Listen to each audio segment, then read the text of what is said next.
Good afternoon. For those of you who have just joined us, thank you so much for being here with us this afternoon. We're going to give maybe one more minute for folks to come online, and then we will get started.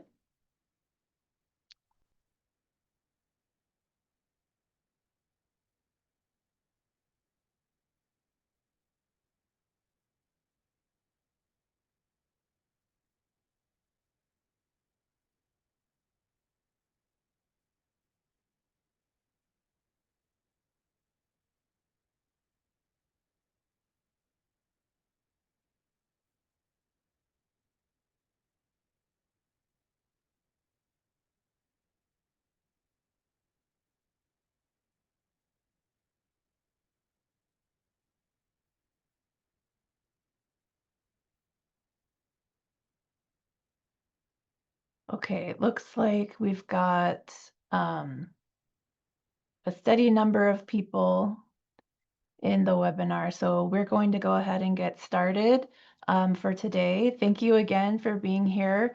We appreciate all of you making the time, taking the time out of your day to join us for this webinar about newcomer students and the tools and practices, or some tools and practices that school teams may use to support their newcomer students.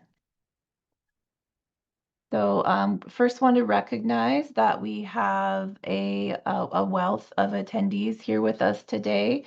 We have teachers, school and district administrators, county office leaders, English learner coordinators, family liaisons, counselors, and a whole host of others who support newcomer students. And we want to recognize that each of you brings a unique perspective and plays a vital role in supporting our newcomer students and helping them thrive. So whether you work with students directly in classrooms or you help shape programs and policies behind the scenes, please know that your contributions do matter deeply for our newcomer students and their families. And today's webinar is designed to provide information and tools that can support your efforts no matter what your role is. Before we get started, I'll go over a couple of housekeeping items for our session today. We will be using the Q&A feature in Zoom to submit any comments or questions you have during the webinar. We will do our best to address as many of your questions as possible, but any questions that we're unable to answer, know that those may be used in the future to help inform us as we develop future guidance and resources for the field. If you have more detailed or context-specific questions, we do encourage you to reach out to us directly via email at lplo@cde.ca.gov, or you may email the Office of Immigrant Youth at the California Department of Social Services, and their email address is oiy@dss.ca.gov.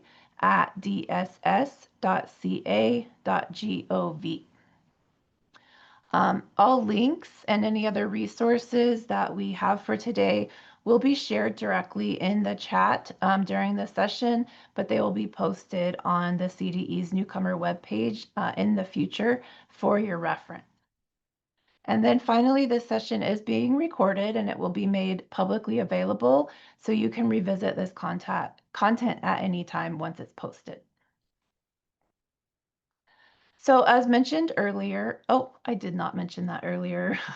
My name is Tara Clark. I'm an education programs consultant in the Language Policy and Leadership Office in the Multilingual Support Division here at the California Department of Education. Joining me today, I have a couple of collaborators and co-hosts. Up first is Alicia Moreno Ramirez. She's the director of the Multilingual Support Division at the CDE. And then we're also joined today by Sam Finn, who is the Director of Newcomer Policy and Practice at Californians Together. And then we are very excited today that we have the team from Mendota Unified School District also here. We have Freddie Gomez. He is a guidance and instruction advisor at Mendota High School. Maria Teresa Ochoa, she's a guidance and instruction specialist at Mendota High School, and Manuel Batista the Director of Instructional Services for Mendota Unified School District. So they are our CalNEW district that will be highlighted later on in today's session. They'll be sharing about promising practices for school sites and districts. It's wonderful to have them join us on this webinar today. We're really excited that they're here.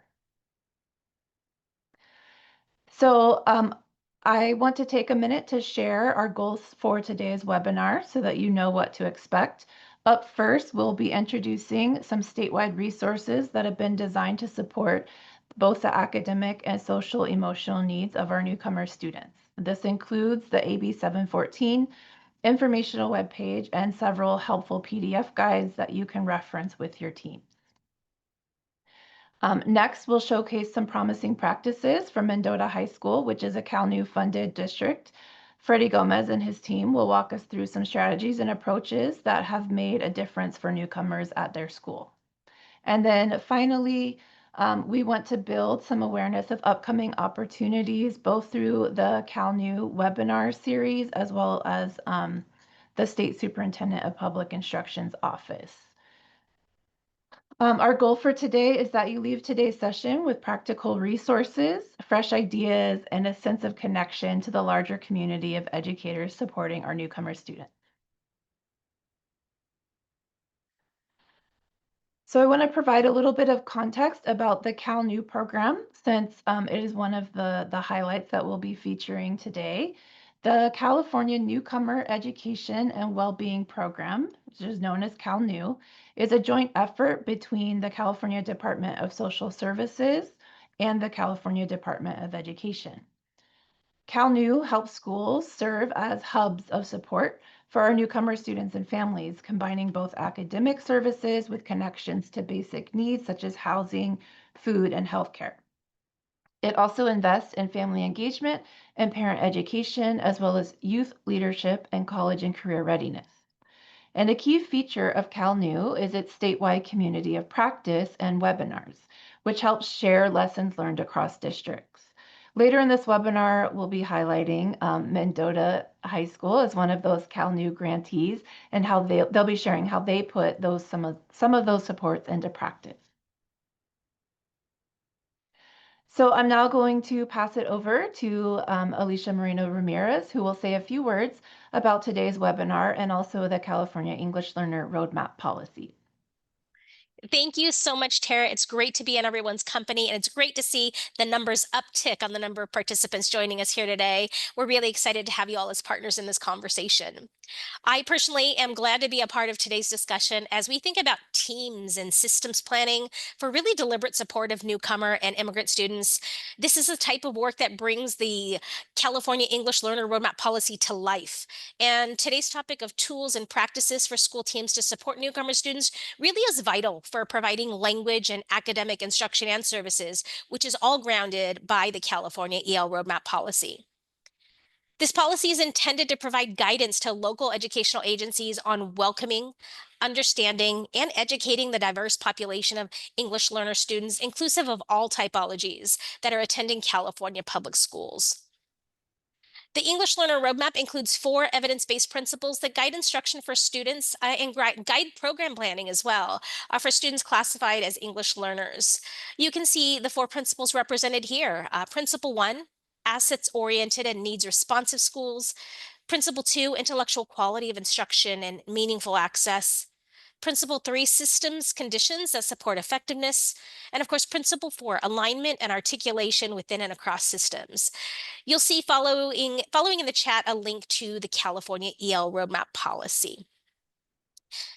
Together, these principles will help California achieve the vision that multilingual learners fully and meaningfully access and participate in a 21st century education from early childhood through grade 12 and beyond that results in their attainment of high levels of English proficiency, mastery of grade level standards, and opportunities to develop proficiency in multiple languages.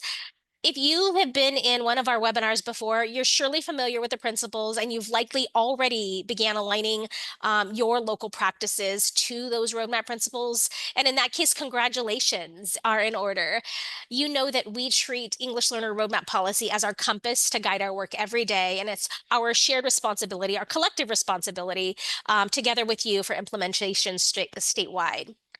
For more information on the policy and resources to support policy implementation, please visit the EL Roadmap Resource Hub by scanning the QR code on your screen or at www.elroadmap.org. We are also putting in the link to EL Roadmap Resource Hub in the chat for you to access that way as well. I hope today's webinar is informative and fruitful and useful for enhancing your work. And I'm going to now pass over to Sam to provide some additional framing for us. Enjoy the webinar. Good afternoon, everyone. My name is Sam Finn. I work for Californians Together, an advocacy coalition supporting English learners, and it's great to be here with you all today.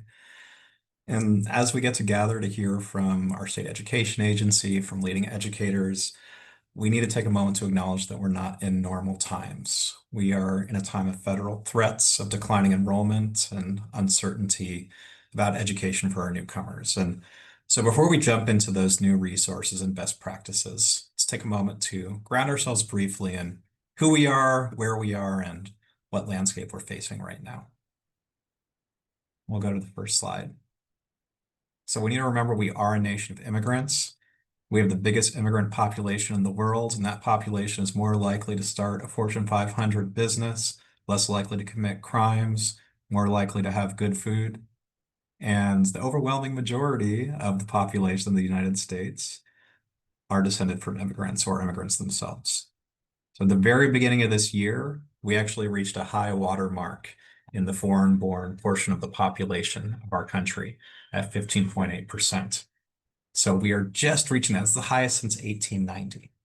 Let's go to the next slide. And within this nation of immigrants, it's important to note also that we are a state of immigrants. We stand out.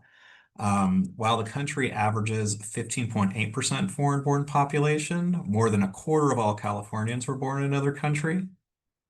And it's not just the proportion. We actually have more immigrants than any other state.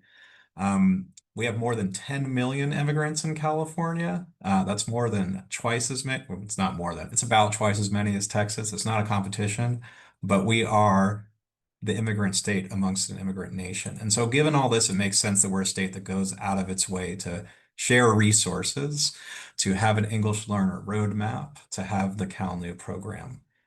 I'll go to the next slide. And in recent years, we've had an uptick in newcomers in California, and this graph shows state level numbers these past few years, 3 years or less in US schools. And you can see a slight dip during COVID, but you can also see it's been steadily rising. And if you're working in a school or a school district, this probably looks familiar to you. Last year, we had more than 225,000 newcomers in our schools. That's the most there's ever been. We don't know what that's going to look like in the coming years, but we can start to guess. Let's go to the next slide. Oh, I did put this in there too. So just proportionately, 1 in 36 students in California is or was a newcomer in the last few years. That proportion, just so we can think about that, is like 1 kid in every classroom if California was a classroom. Last year, it was probably closer to 1 in 27, 1 in 28. Let's go to the next slide. We're in a moment where federal actions are now threatening that growing newcomer population, though, and what has been a rise in enrollment may be a slowing one. Immigration has been in decline in the past year with an increasingly militarized border and restrictions on both asylum and refugee admissions. The annual budget for ICE has tripled and their activities are increasing. And this happens at a time when the federal education infrastructure is being diminished. The U.S. Department of Education has lost half its staff, including the Office of English Language Acquisition and half the Office of Civil Rights. Trump administration is also talking about eliminating the Title III grant, which gives about $150 million to California schools to support English learners every year. However, looking at the next slide, we are still a state that cares about our newcomers, and we are one with protective policies. Under AB 699, which was passed during the first Trump administration, school districts cannot discriminate based on immigration status, cannot ask about immigration status during enrollment or at any other time, must inform parents about their children's rights, and must adopt district-level policies limiting assistance with federal immigration enforcement. You might have noticed that 2 new laws were passed in September adding to these protections. AB 49 dictates that immigration enforcement agents must have a warrant or court order signed by a judge to enter a California school. And AB 98 requires that schools notify all students, faculty, and staff if immigration agents ever enter a school campus. So, what can we do at the local level? Well, for one thing, we want to make sure that all those safe school policies that our districts are required to adopt are in place and understood, especially by site level staff. We want to make sure that school remains a safe and welcoming place where students feel belonging, where they feel safety, and where they're learning every day. And we're on a webinar where we're getting a lot more resources to help share that knowledge and best practice of how to make that happen. Finally, amidst the stress and uncertainty, to the extent that you can share validated information and resources with students and family, it's a great benefit. And a couple resources for us as practitioners. First, you have the Promoting a Safe and Secure Learning Environment for All. That's official guidance from the Attorney General. It's very thorough for reference and citation.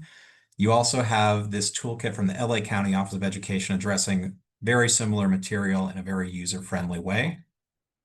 We also have an upcoming webinar talking about safe, supportive, and welcoming schools for newcomers through the CalNEW program. And on that webinar, Californians Together and the Children's Partnership will share more about safe school policy and protocols, public benefits access, and strategies for building a welcoming learning environment.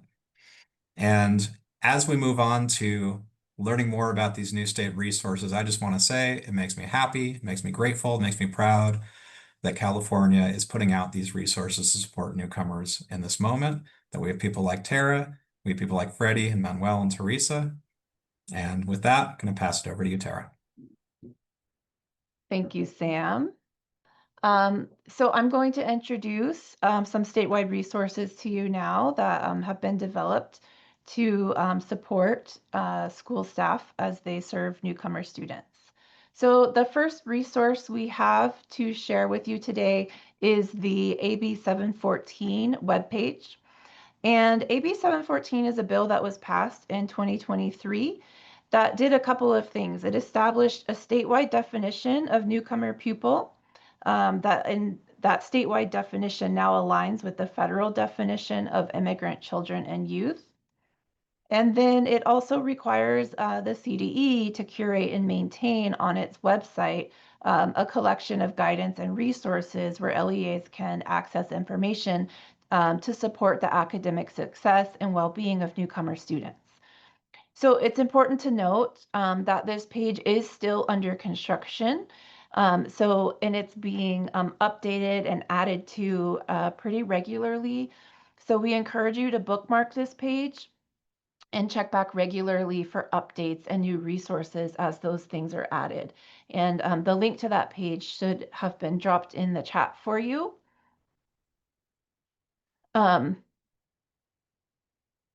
So the AB 714 webpage is a centralized, it's been designed to be a centralized CD-hosted resource designed specifically to support the implementation of Assembly Bill 714 or AB 714 that was passed in 2023.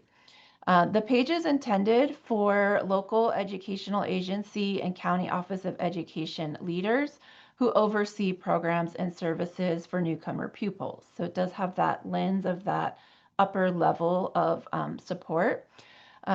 Its key features include clear definitions, summaries of legal requirements, and practical guidance for educators who are responsible for newcomer students. The goal here is to streamline access to that critical information and provide the support needed to ensure compliance with AB 714, all in one easy to navigate, easy to access location. Importantly, the AB 714 webpage complements our existing newcomer webpage by providing leaders with both the practical legal framework and resources needed to build comprehensive support for our newcomer students. So on the AB 714 webpage, leaders can find guidance on several areas. Up first is grade placement and transcript evaluation, and this section provides guidance on how to appropriately place newcomer pupils based on their prior education. We have information about world language requirements with suggestions for how leaders can see how coursework completed in other countries may be considered toward high school graduation and world language requirements. And then we also have graduation access and ELD placement, and this guidance highlights ways to ensure newcomer students have equitable opportunities to earn credits and receive the English language development support that they need. In addition to all that, the page includes links to related programs and resources, such as the CalNEW program. It has been designed to support LEAs and COEs in implementing effective newcomer programs. The takeaway message for all of us here is that the AB 714 webpage is meant to serve as a centralized go-to hub for leaders who are navigating newcomer education. It's designed to help ensure that every newcomer pupil has access to the appropriate placement, services, and pathways toward graduation.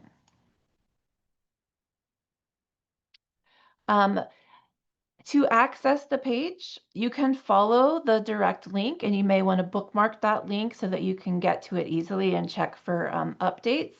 Or from the CDE's homepage, you can navigate to specialized programs, which is a tab at the top of the page. And then from that drop-down menu, you would select multilingual learners. And then under the special populations of multilingual learners header, which is about 3/4 of the way down from the top of the page, you will see a link to Assembly Bill 714, Newcomer Education Support and Tools. The California Department of Education has also developed a toolkit called Our Schools Resources for Including Immigrant Families. And this has been designed to help schools and districts create welcoming, informed, and safe environments for our immigrant students and their families. It's also been designed to help schools communicate assurances to our immigrant families about access, safety, and rights regardless of immigration status. It's meant to increase transparency, build trust, and reduce fear among families by making key information clearly visible.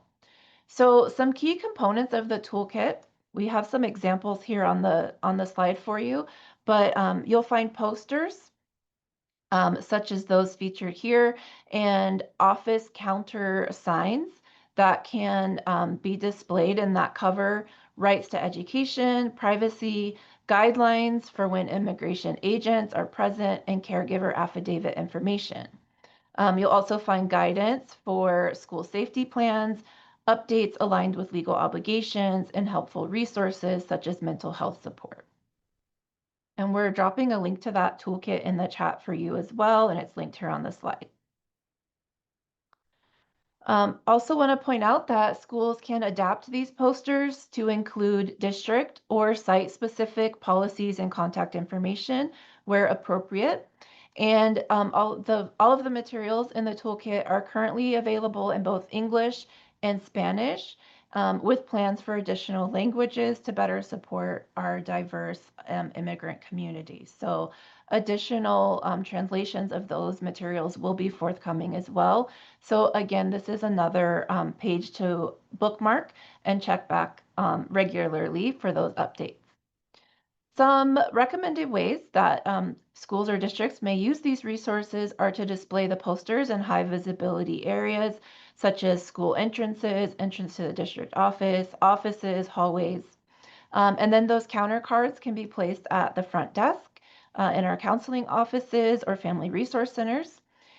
These materials can also be included in your enrollment packets, along with family newsletters and other orientation materials. All of these resources align with our goals for today of strengthening school-wide approaches to welcoming newcomer students and families, and they complement some of the promising practices that we will discuss for supporting instruction, community engagement, and legal awareness in your LEAs. Okay, in addition to that, we've developed 4 quick one-page resources. These have been designed specifically with classroom teachers in mind. And so there's 4 PDFs. We'll drop the link. Currently, these are being housed in a Google folder. There are versions of these on the CDE's Newcomer webpage as well, but Sam Finn is working on adding these resources to the California Newcomer Network webpage as well. So we're trying to get them out and visible in as many places as possible so teachers have easy access to them when needed. So the first resource is called Start Strong, and this is perfect if you're welcoming newcomers for the first time. For teachers who may be new to having newcomers in their classrooms, new teachers who don't yet have the experience of having newcomers in a classroom, this would also be a good refresher for our teachers who are more experienced, a good refresher reminder. So it covers those first most important steps to creating a welcoming and supportive environment within the classroom for our students. And then up next is called Supporting SLIFE, and SLIFE stands for Students with Limited or Interrupted Formal Education. And this one has tips for filling in learning gaps, supporting literacy, and building confidence among our newcomer students. Then we have supporting non-SLIFE newcomers. And so these would be our students with who have ample or adequate prior schooling. These students often have strong skills in their home language. So this guide focuses more on how to build on this, what they currently have, and accelerate their English language development. And then the last PDF is called Supporting Refugee Students. And this page offers trauma-informed and culturally responsive strategies to meet the unique needs of our students who arrive as refugees. These are all quick reads. We tried to make them as practical as possible so a teacher or another staff member could skim or scan the PDF quickly and then be able to implement some of the strategies in their classroom right away, like within a day or two. So we encourage you to share these resources with your staff, with your colleagues. Please bring them to your professional learning communities, share them at staff meetings, keep them handy and close by so that teachers can access them regularly and easily. And then to go along with those, we have also designed a slide deck. This has also been designed specifically for teachers who are working with newcomer students.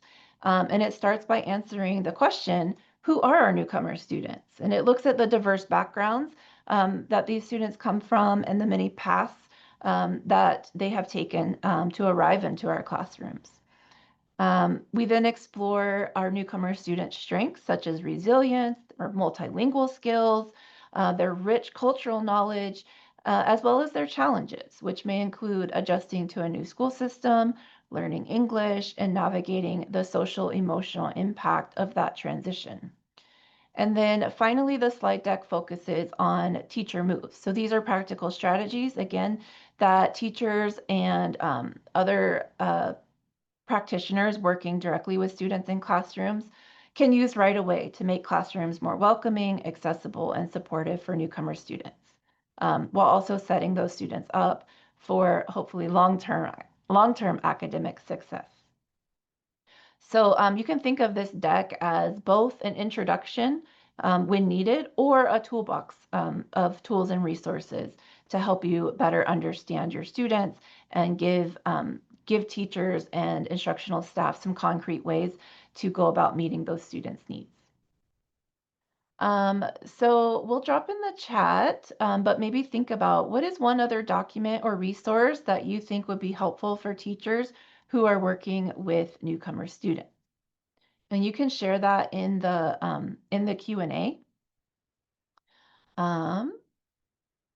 And that will help guide us as we are developing additional resources in the future. So a few more things to share with you. As we think about how to connect families with meaningful support, we also want to highlight a valuable statewide resource called Family Empowerment Centers, or FECs. And these centers serve parents and families of children and young adults with disabilities. This is for individuals with disabilities age 3 through 22. The role of FECs is to help families navigate both educational and community systems, ensuring they have access to the information and resources they need to advocate effectively for their children. So most FECs have a bilingual staff and offer parent materials in multiple languages, including Spanish, so families across California can receive support in the language in which they are most comfortable. And we'll drop the link in the chat, but you can also navigate there by going to www.californiafamilyempowermentcenters.org. That's a long URL. And then these centers are organized or arranged by region. So you can find your local center by county, or if you're in Los Angeles, because that is a large county, then you can search by zip code. So I'm going to spotlight a few FECs that are providing targeted countywide resources. Up first is the Family Resource Navigators Empowerment Center in Alameda County. And this center provides training and resources in multiple language, including Arabic, South Asian languages, Farsi Dari, and the African American community. They lead specialized outreach for the African American community, and their website is there for you on the screen, and we'll put it in the chat. And then up next is the Special Parents Information Network, or SPIN, and they serve San Benito and Santa Cruz counties.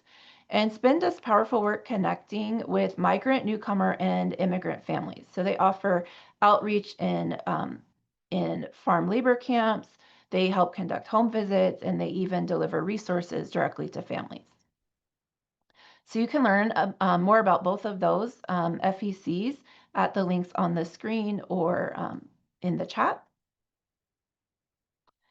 And then we have two more FECs to highlight with you.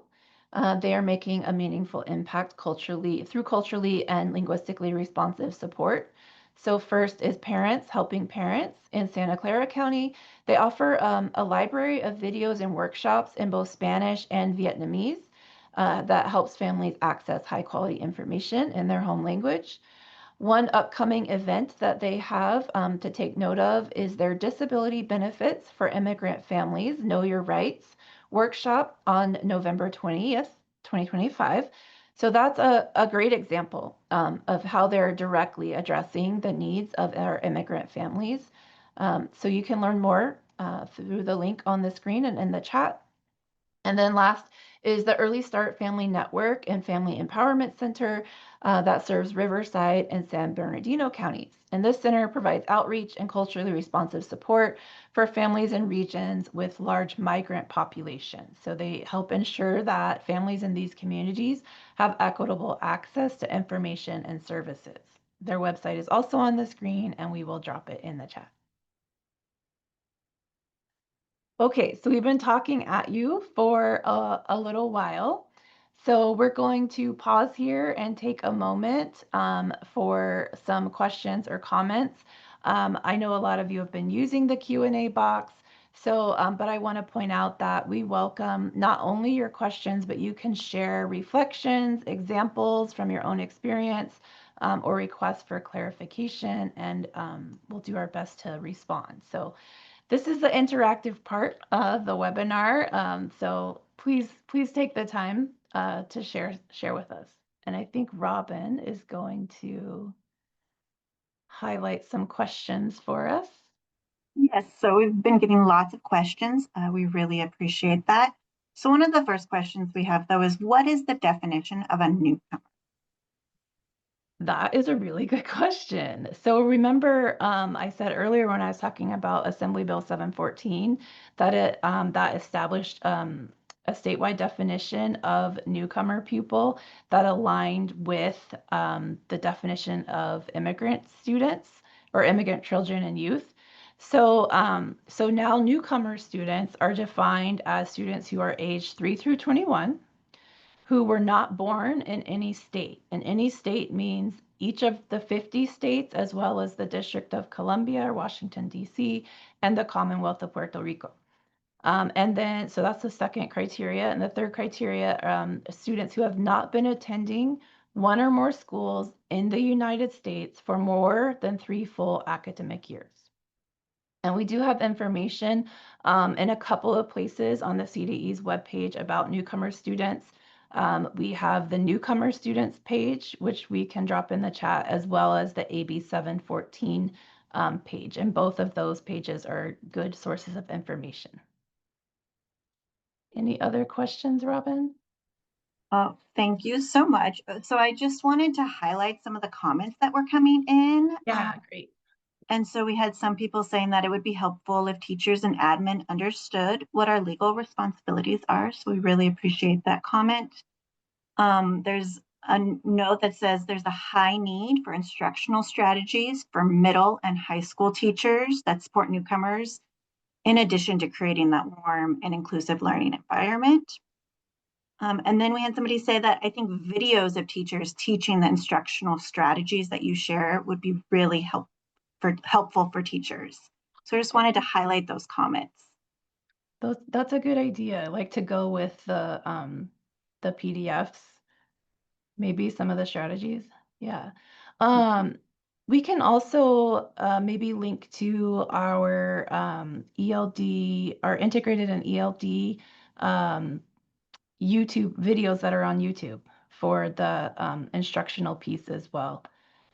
There are some really, really good videos, not necessarily specific to newcomers, but just good instructional practices for English learners. And some of those would definitely apply to our newcomer students as well. Thanks, I will Rob. drop that in the chat, and thank you so much, and keep those questions and comments coming. Yes. Okay, I'm going to go back to sharing my screen. Give me just a second.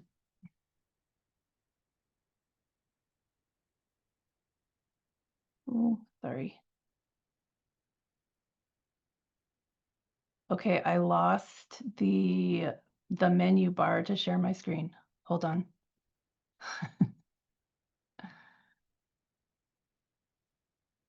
There it is.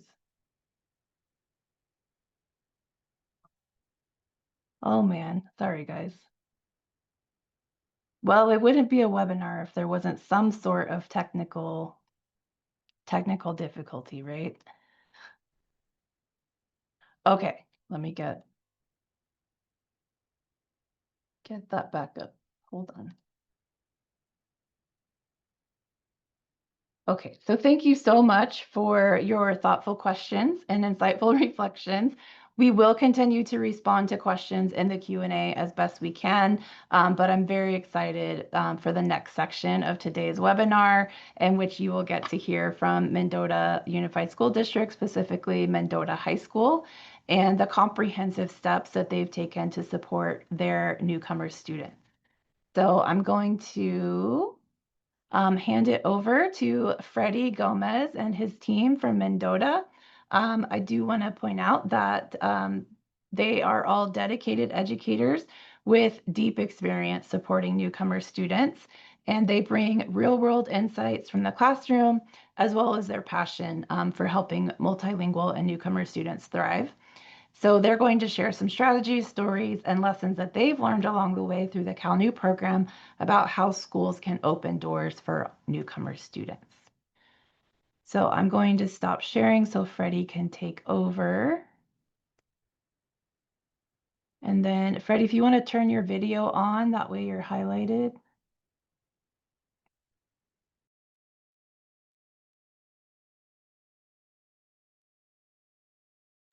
Take it away, Freddie. Unmute. We ready to go? Yes. All right, well, welcome everybody. My name is Freddie Gomez. In a bit, we'll get to meet Mr. Bautista and Ms. Ochoa. But yeah, this is going to be our presentation and what we do collectively here at Mendota Unified School District to support our newcomers as they come in from, all parts of the world, and they come in here and we provide them the best education possible. And then we'll go ahead and get started with um, presentation. Yeah. So go ahead, and if you want to introduce yourself, Mr. Bautista. Hi, good afternoon, everybody. First of all, thank you, everybody, for being here. I know October is one of those months. It gets starts to get hard, gets a little long. So thank you all for being here and allowing us to share a little bit of our story with all of you. A lot of the real work is going to be done by Freddie and Teresa. They do a wonderful job. But I just want to give you a little bit of an introduction into Mendota Unified and our newcomer population. We're located about 30 miles west of Fresno, right in the heart of the Central Valley. We got about 12,000 residents. Our district population is a little over 4,000 kids. And Mendota High School has about a little over 1,000 kids. Depending on the time of the year, it can go from 1,000 to 1,100 kids. And we have about 120 to 140 newcomers in our high school. And so a few years ago, I think it was back in like 2017, 2018, we had about 850 kids at our high school, and we received about 180 newcomers just that year. And that really opened our eyes to the practices that we had in place before that time. Where really, we kind of look back at it now, where we really just wish the kids good luck and put them in an ELD class, and that's pretty much all we did. And sometimes when you have 20 or 30 newcomers at a high school, not that that's effective, but that's easy to hide and that's easy to kind of get by with. When we got 180 kids, it really opened our eyes to what we needed to do and how we needed to improve our program. And so at that time, we decided to create a newcomer pathway that really started with just a sequence of courses that was going to help kids really develop some language. But as the years went on and as things changed and we started getting a different population of students, we realized really quickly that our program needed to be a little bit broader. Our kids had a lot of different needs, a lot of social emotional needs. They came in with a lot of trauma. We had kids that were coming to us that had never been to school and they were 16, 17 years old.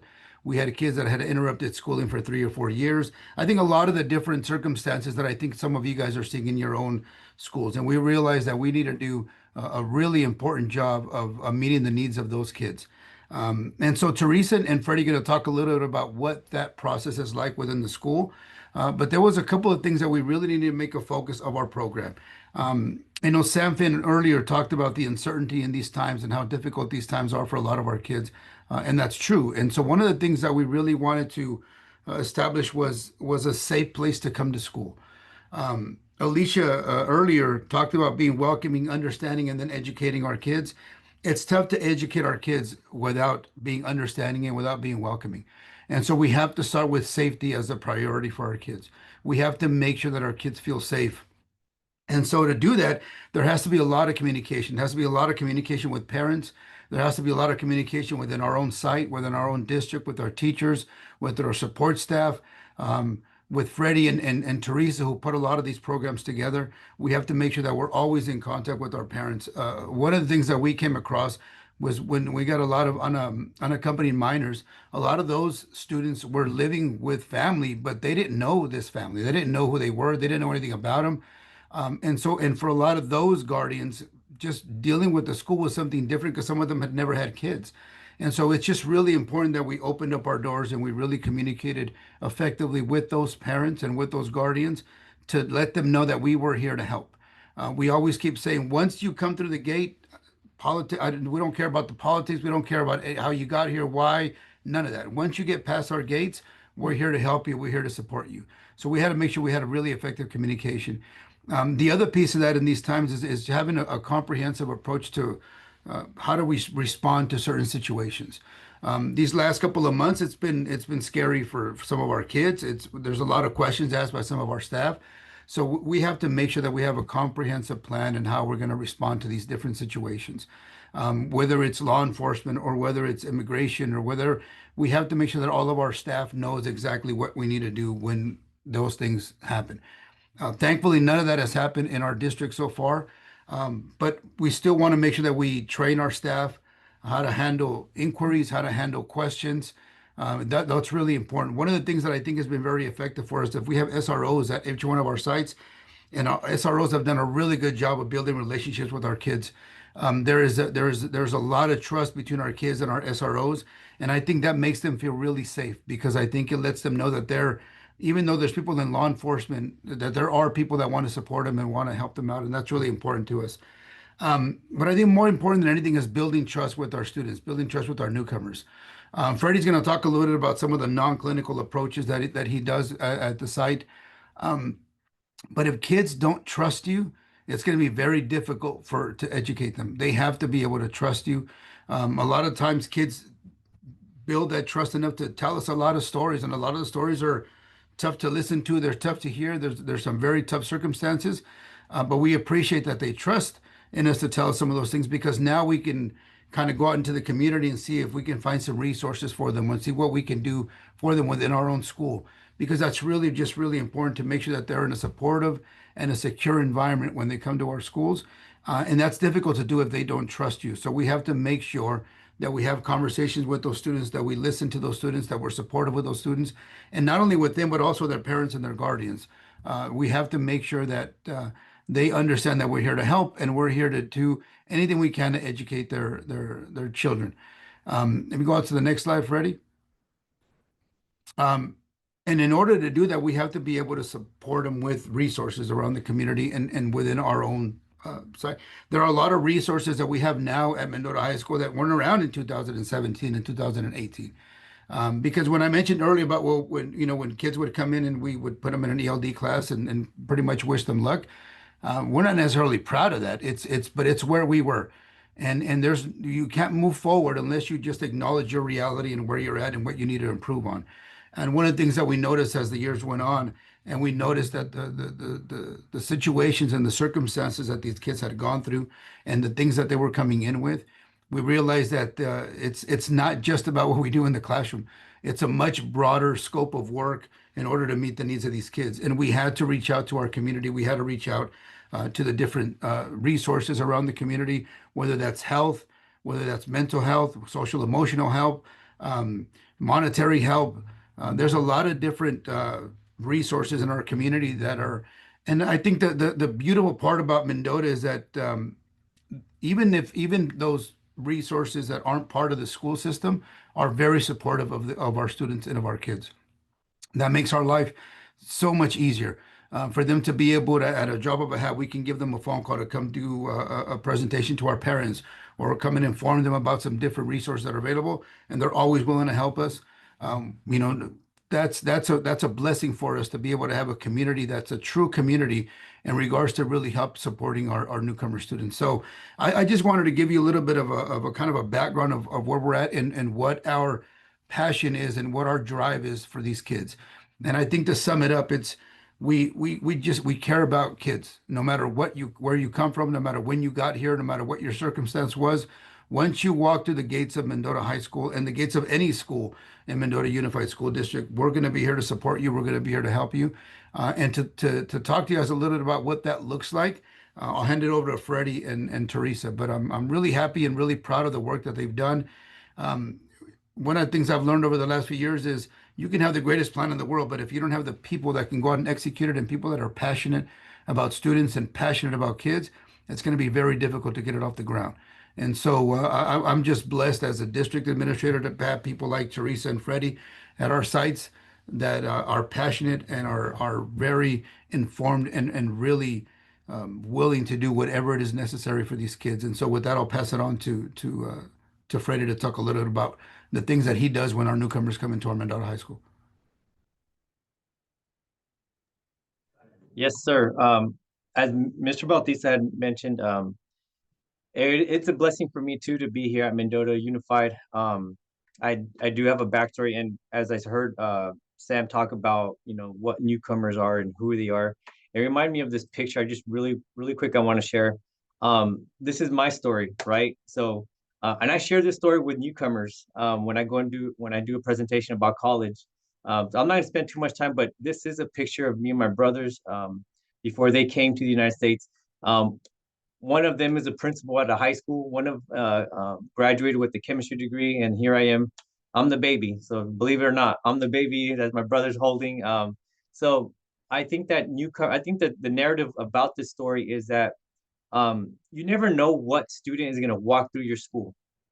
And they bring them with a lot of skill sets. You know, you got to have that mindset. Like they already come in with a lot of skills. So if you don't, provide them the opportunity to strive and to overcome their barriers and give them the resources and the knowledge, um, who knows? My brother would never made that impact in his school, right? Or my brother working for the Fresno County as a doing chemistry stuff. So, and here I am here working at Mendota, motivating, inspiring, and newcomers like myself. So, just want to share that real quick and shout out to my brothers too. So, yeah, so go back to the presentation. Let's get back on track. Sorry, I just got passionate. See, that's the kind of thing that happens when we get passionate about our jobs. But um, let's go back here. All right, let's get back here. All right. I do want to just going back to the presentation. I do want to share some stories about our newcomers and the progress we've made. If we go back here, I just want to share the pictures. This was a picture done we took at Artes America here in Fresno. Um, it was a collaboration that we had with Artes America, and they provided leadership workshops, but also we looked at arts, and culturally. So this was a picture, and a lot of these students graduated, and one of the students in this picture, I think several of them were the co-founders of our culture night. And part of that culminating project with Artes America, we had painted a mural.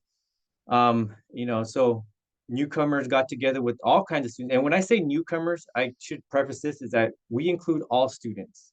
If I provide a service for newcomers, I may target them initially and they're able to participate as much as possible, but all students are available to participate. And I think I like that here is that when you integrate newcomers with mainstream students, they gain trust, and that they look themselves in the mirror and say, okay, I can do this. And then later on you'll get to see the success stories that we have. So here my part here. So really quick, going back to the picture before I go into the details. Here I have a picture I don't know on your screen, but I'm with Ingrid behind that mural. One thing that I do want to share as a newcomer counselor, I think it's very important for schools to know is that when we get newcomers, I send out an email, a picture like that.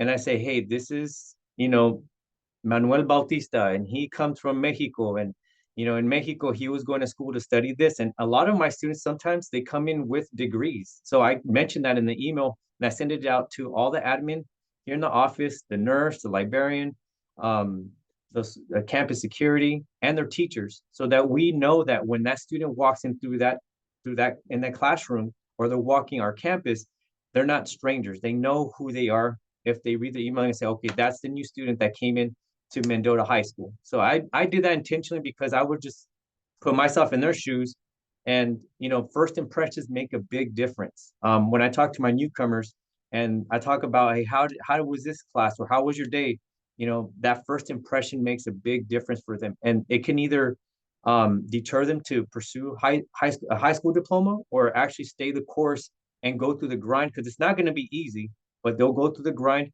if they have someone there believing that they can do it, because they won't believe it themselves initially, but you got to have somebody to believe it for them as well.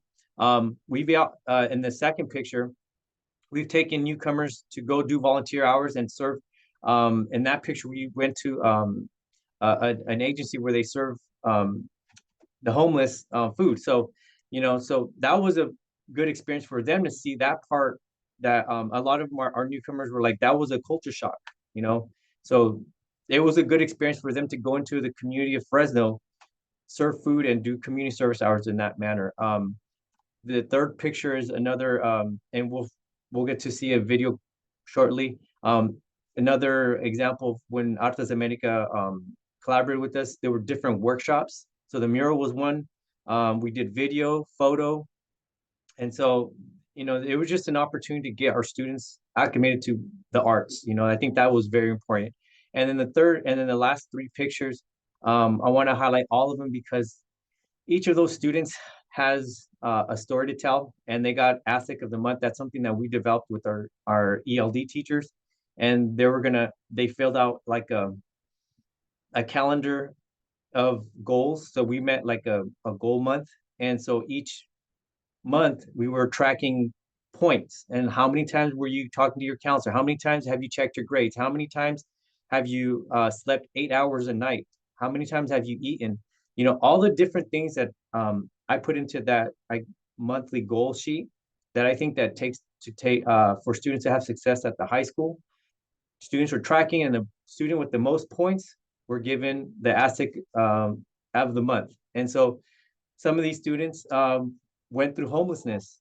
Some of these students were actually representative of Mendota High School, and they went to Washington, D.C., and they represented Mendota Unified, and they learned about our government. Another student here was, they got one of the highest awards here during, for some reason, it's escaping my mind, but during our senior banquet, I think it's ASIC of the year, just because he was going through a lot of adversity, living with a single parent, and he had a lot of we call it Edgenuity. It's like a program we use, but concurrent to make up credits. So you have all those stories. He went through all adversity and still passed high school. So those are the stories that you see in front of you. So like I had mentioned, 80% of AB 21 students have graduated since we started this program.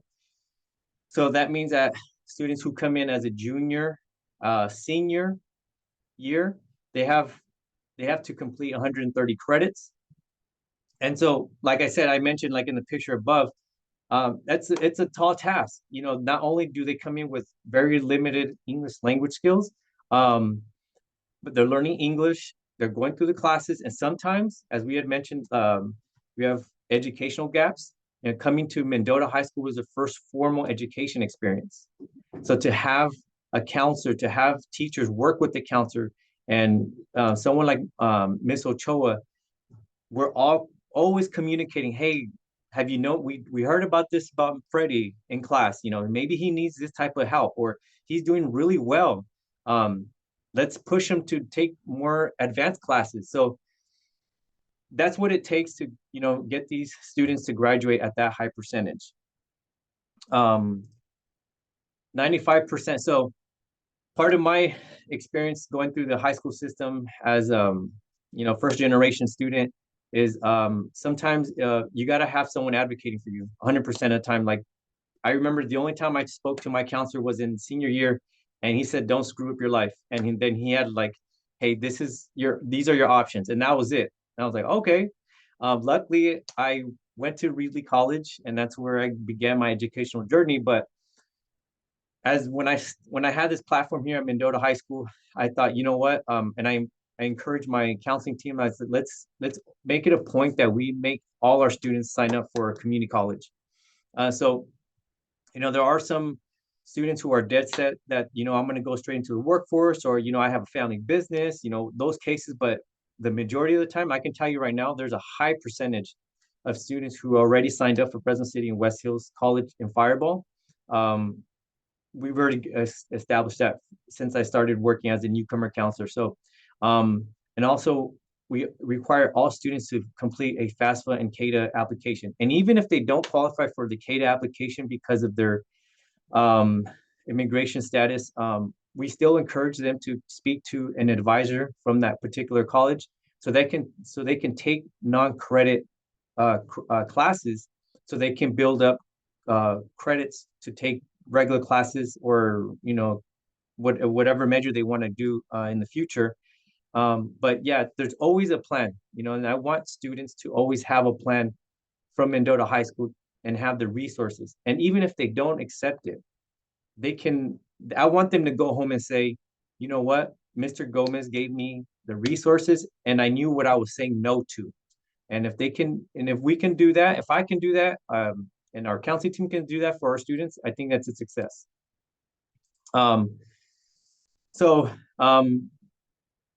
when I get a newcomer student, one of the things I do is always emphasize is get involved. You know, I've seen when I started in Ms. Ochoa's position, and as Mr. Bautista has alluded to already, when our newcomers in the past, without the newcomer program, it was easy for them to kind of hide and slip back in the shadows and kind of do their own thing without any like push. And so I think one of the things that we wanted to change is like, let's get our newcomers involved. And you know, they were involved in some, but now I can say that the newcomer representation here at Mendota High School is seen. It's seen at football games and culture night, or activities, club rush. Like people are like, hey, where's the newcomers? We're gonna have a trunk or treat, right, Miss Ochoa? Where's the newcomers? And so it's that representation that is important as well, because students notice that as well. I've seen that. Hey, how come we haven't had this? Why can't they see other students doing something and they're like, why can't we do that? And I'm like, hey, you guys are ready to do it, let's do it. So they got to have an ambassador, someone that can be there to represent them and their voice. And so but it's a team effort. I can't say I can take all the credit, but it takes a team effort, and that comes from teachers, it comes from the district, it comes from administrators, but it does take someone to push that initiative forward. And then community service hours. So a lot of our students complete their community service hours, obviously, to graduate, but a majority of them going above and beyond. It's amazing. Like when I first started as a newcomer counselor, I was like, okay, let's just get through the minimum. But the more you give, the more you motivate these students. Like they taught me that, like, no, I can do more. And they've actually improved. They've got more than like I have several students who have over 200. And I can name off like 10 students top of my head who are always here after school involved in something, whether it's sports, clubs, field trip, anything. Like they're involved in multiple things. So I'm very happy that our newcomers are doing that. It's a testament to their strength. And I think that something that we had said here at the high school is that if you push the limit up here, and you make the expectation very high, they're going to rise to the occasion. But I do have a quick video that I wanted to show you. And it's the key metrics, okay? And I do want to show you this. It's a quick video. This is part of our video that we had completed during the collaboration with Artes America. And then I want to just make sure everybody can hear. Can you guys hear it?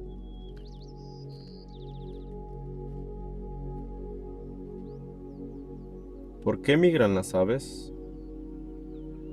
Lo hacen por necesidad, por supervivencia. Necesitan comida, refugio, seguridad para el futuro.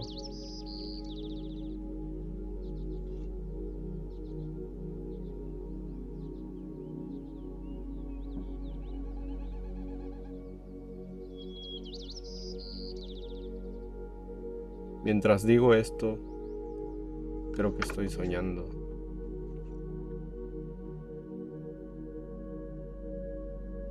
He tenido este sueño antes. Hermoso.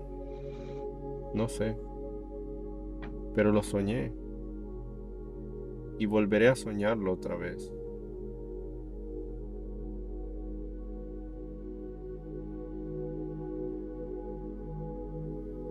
¿Por qué cruzar? ¿Por qué venimos aquí? ¿Por qué vinimos aquí mi papá y yo? Les digo a los que preguntan, no es que estás preguntando o que te importe. De todos modos, te lo diré. All right. We'll provide links if you want to watch it more later, but that was one of our students who graduated when we created that video. But yeah, pretty cool stuff. All right. And then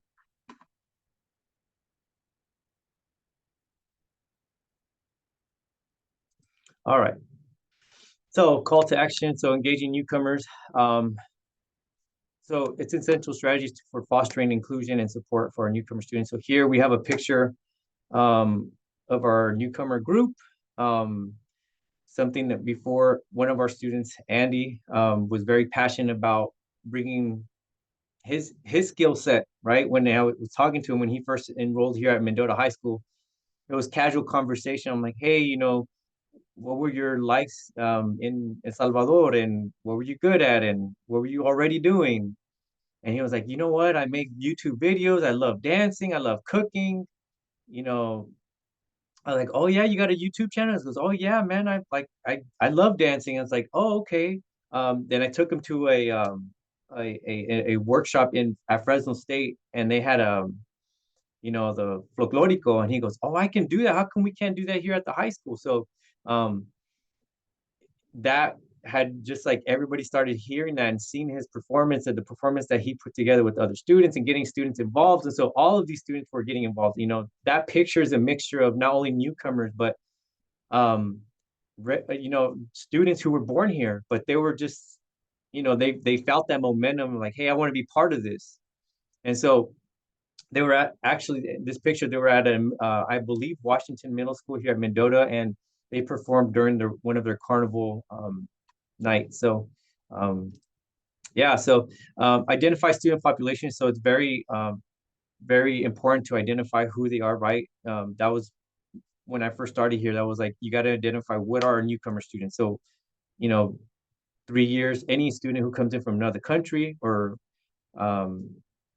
they've been here 3 years or less is going to be a newcomer, and they go under my caseload. And so that's, yeah, so invest time to building relationships and showing genuine concern for each student's well-being. So when I meet with newcomers, it's certain that I'm going to be meeting with their parents right away, and I'm going to meet that parent, and I'm going to say, look, this is who I am, and my goal is to protect your son or daughter's graduation diploma, right? I want them to graduate with their high school diploma. But it's going to require me to do my work here at Mendota High School, but you also have a role at home, and I need that role to, happen, because in order for me to do my part and for the student to have success as a guardian, as a parent, we're going to have to work together to make sure that they're doing what they're supposed to. Because if, when, students, they got busy lives as well, and sometimes they fall behind, but it's someone that, like, as a counselor, like, every week I'm doing grade checks and I'm monitoring, okay, why does the student have, this GPA or how many Fs? And let's call parents and let's make sure that we get a plan going so that they can meet their graduation requirements.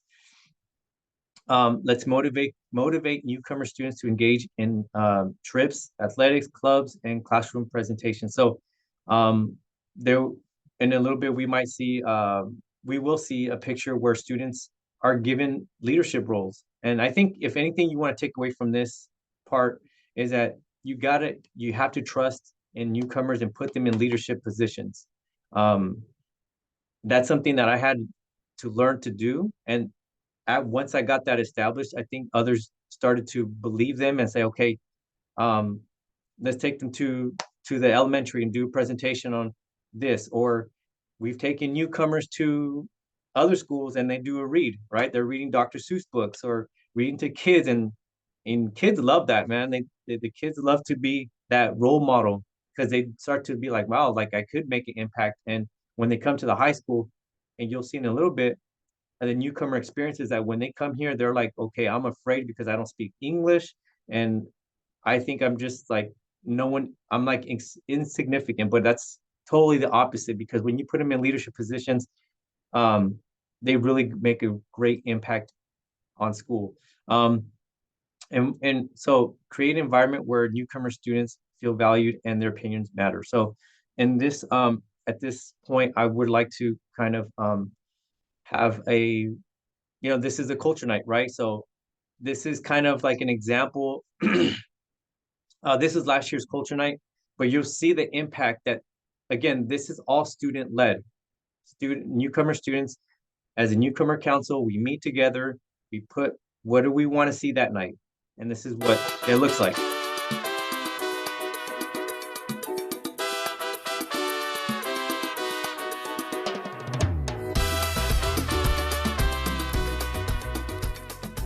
Freddie Gomez, newcomer counselor here at Mendota High School. Tonight is April 30th, 2025, Culture Night, and this is our third year doing it, and it's all student run.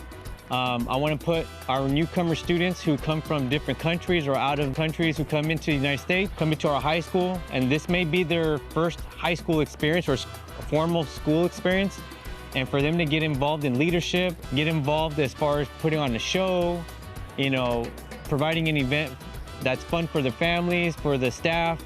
It's really good experience for them to feel part of our community.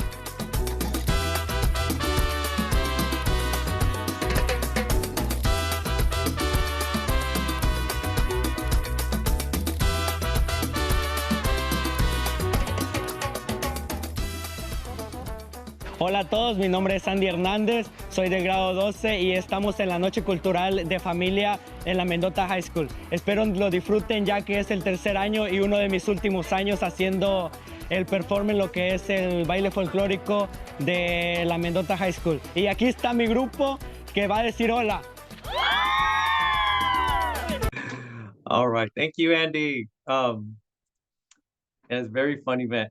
It takes a lot of work, but these kids know how to put it together. And then leverage develop resource. So, one of the things that I like to do at this job is to, try to put myself in positions to kind of know what's going on in the community so that I can provide those resources to my students. For a while, I was doing that on my own, and it was a lot of work. But now we have a district liaison who I collaborate with.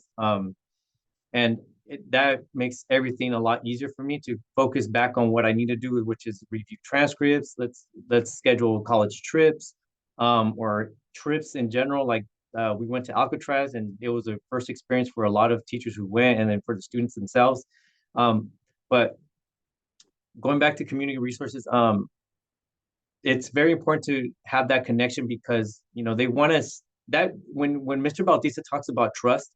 When you put resources in their hands, that for sure buys a lot of trust from the students and their family. And so when we're working in these times, that trust is going to come in huge when you talk about, hey, I need buy-in. I need parent participation, engagement. If you can show them that you're also concerned about their well-being, and studies do show that, healthy workplaces, when supervisors show the interest in your health, and you put that first in their well-being, they're going to produce more. So it's the same thing here.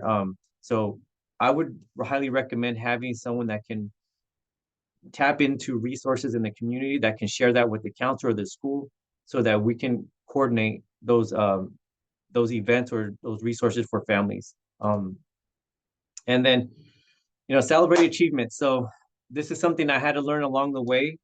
Anything smaller, nothing is too small or too big to celebrate. One of the first things that we started doing was celebrating our RFIP. And Ms. Ochoa may bring this up, but we celebrate RFIP ceremonies, right? We do that. But the Aztec of the month, when they in their senior year, they have a portfolio, and it's really good to see that seniors, our newcomer seniors, have a portfolio, and they have something to show for. I was involved in this club, I was involved here, I went to this trip, or I was involved in this program, I got the certificate for XYZ. So I really would emphasize that you celebrate newcomers, because I gave a certificate, and to me it's like, okay, here it is. I gave it to a parent, and for completing one of our parent workshops, and they went back and posted it on their living room, and that motivated them to go and continue adult education. So I was like, you never know the impact you'll make. And I think that's something I want you guys to take away, is that all these little things that you do for newcomer students, what you say to them, words do matter a lot.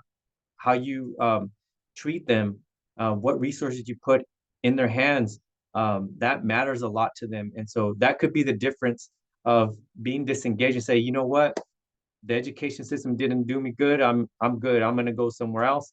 Or, or you can be that person to advocate for them. And when you advocate for students, I mean, here's another success story. So the next two videos, I'll just very brief clips, but they were highlighted in ABC 30 here in Fresno, and Telemundo. And let's meet Giselle. Very happy for your success. Sponsored by Educational Employees Credit Union. A Mendota senior is preparing to graduate with a 4.0 and head off to college. Despite not speaking English when she started her freshman year, she excelled. In this morning's senior success story, I'll introduce you to the young woman who made incredible strides regardless of the initial barrier. And then we had a rally at like 5 in the morning. When you look through the pictures of Giselle Hernandez's 4 years of high school, there's a lot to see.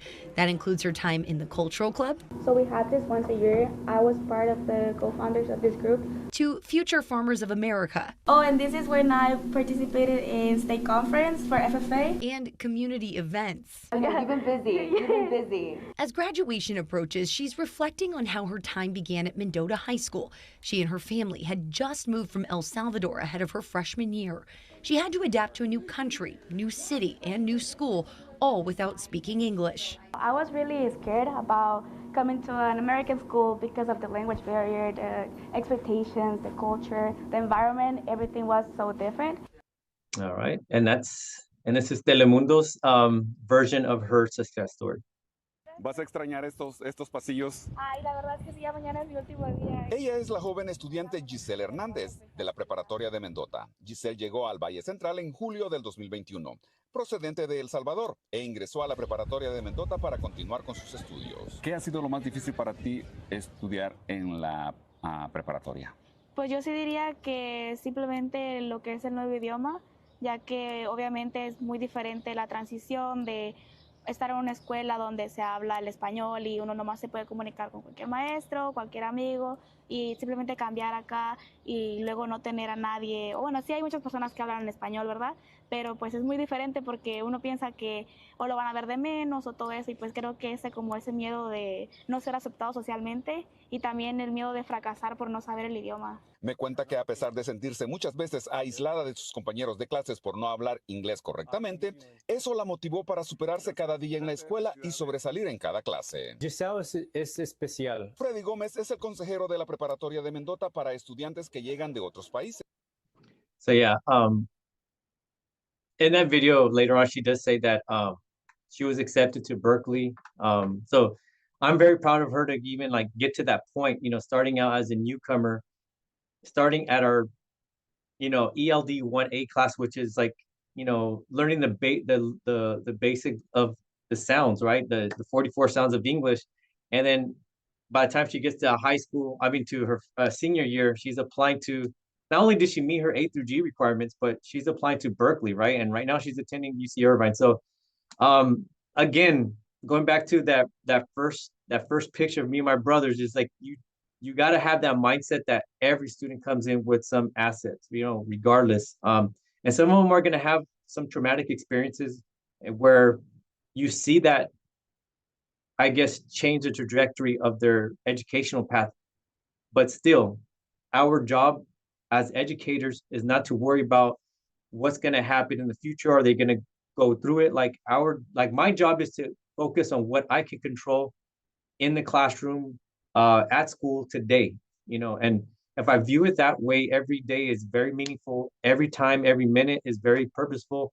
If I can help them get their high school diploma and give them the resources for post high school, I think that'll be a success. Okay. So then with that, I think it's going to be Miss Ochoa next, talking, and she's going to review our ELD program here at Mendota High School. Teresa, just to interrupt quickly, we got about 5 more minutes. Yep. Thanks. Okay. So this, what we're sharing now is going to be what's actually happening in the classrooms. So with our ELD program. So this comprehensive approach, this dual language bridging gap. So as a newcomer, once they're here with us, they've been designated, they have their ELD classrooms. They go into a classroom with a few of our teachers if they're a newcomer. And in that classroom, it's just like anybody learning a new language, right? You start them off with those visual aids, those sight words, the sounds, images of vocabulary posted all over the classrooms so that students can make those connections. They're given assessments weekly on vocabulary. We have programs, supplemental programs such as Language Launch, Summit K-12 that teachers are using in the classroom to supplement their curriculum. One of the things that we established here at the high school was that a newcomer, because you'll see how comfortable students become being classified as a newcomer and staying in that cohort. So they want to stay with the teachers because they know that, it's going to be limited English or, whatever the reason may be. But I meet with the teachers after quarter, which we just had quarter end. I will meet with them. I will get their recommendation. Is this student progressing? And if they are, and if the teacher suggests and says, hey, you know what, this student, even though they're a newcomer, they've only been here a couple of weeks, they're already at a higher level than most of my students, most of the rest of the students. I then remove those students from that ELD, that newcomer course, right? That titled course. And then I move them to the next step, the next approach. I think that's one of the important things to remember about newcomers. It doesn't mean that we have to go at a slower pace or that we have to give them less material.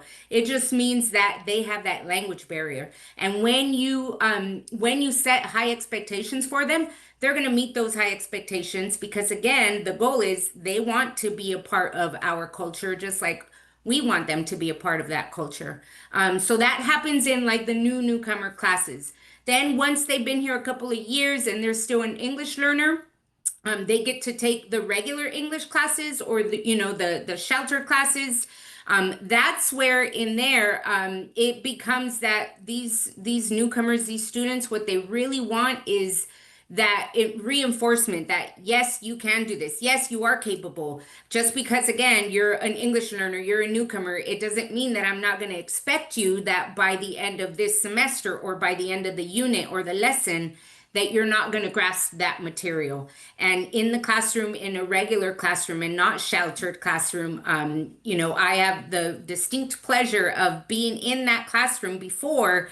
And I used to have students that if it was a newcomer or two students that were here for a couple of years, I wouldn't pair them up with a student that was an English only. I would let them pair up, especially during pair share or group work. They would work together because I knew that they were the ones that needed the most support. So when it was individual tasks or pair tasks, I would walk around the room and then I would focus solely on that pair. And it's okay to, state the directions again in Spanish or in another language if they're not understanding because of that language barrier. And again, it's really what it is, right? It's that language barrier that's keeping them from understanding the material. And once they start to, again, which is why we focus on, hey, if we know the language, we can translate that. And now once they're getting that, it moves on and they start to get that confidence. They build that confidence and they start to take those honor courses, those AP courses. And that's what you'll see here on the screen. The students, right, on the right-hand side, where that student started off as an English learner.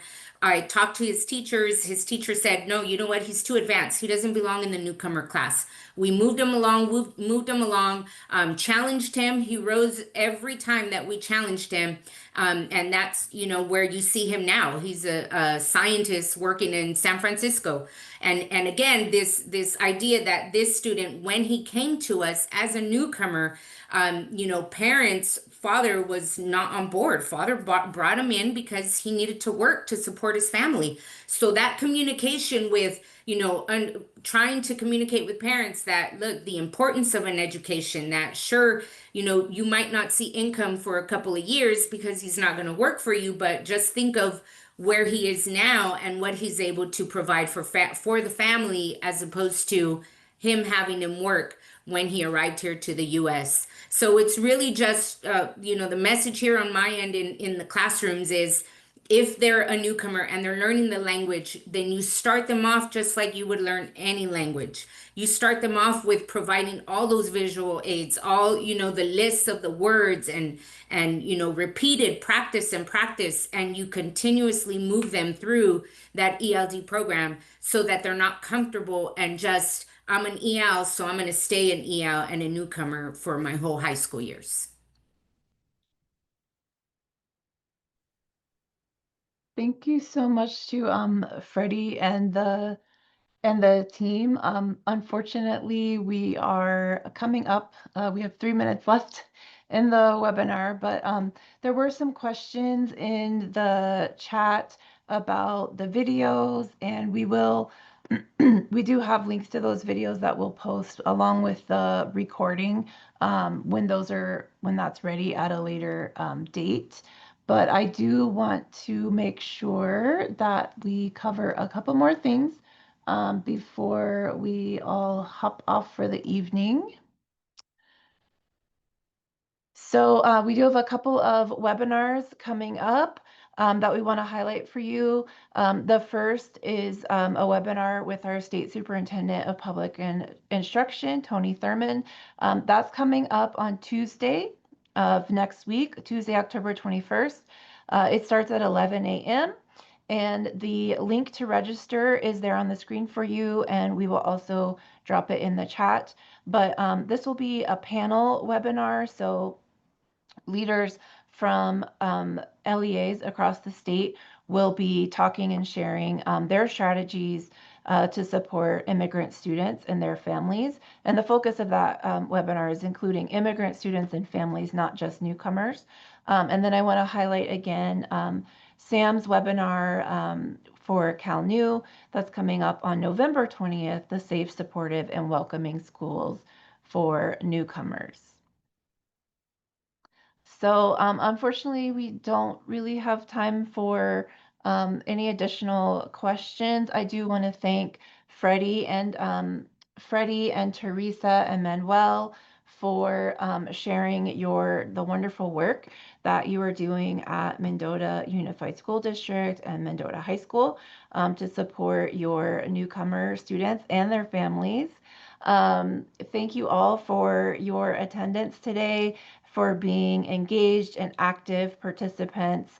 We saw lots of reactions in the chat. I think we all loved seeing and hearing from Freddie and the students at Mendota High School, and getting a chance to celebrate in their successes. I do want to reiterate again the recording as well as links to resources to the videos from Mendota will be posted on our CDE's Newcomer webpage at a later date. And we can follow up in an email and let you know when that's been posted. Aside from that, I thank you all for your time. If you have any additional questions, either that we weren't able to get to in the Q&A today, or you have a more specific question to your contacts, to your school site, to your district, please do reach out via email at lplo@cde.ca.gov. Or if you would like more information about the CalNEW program, you can reach out to oiy@dss.ca.gov. Thank you all again for attending, and we'll be in touch. Have a good evening, everyone.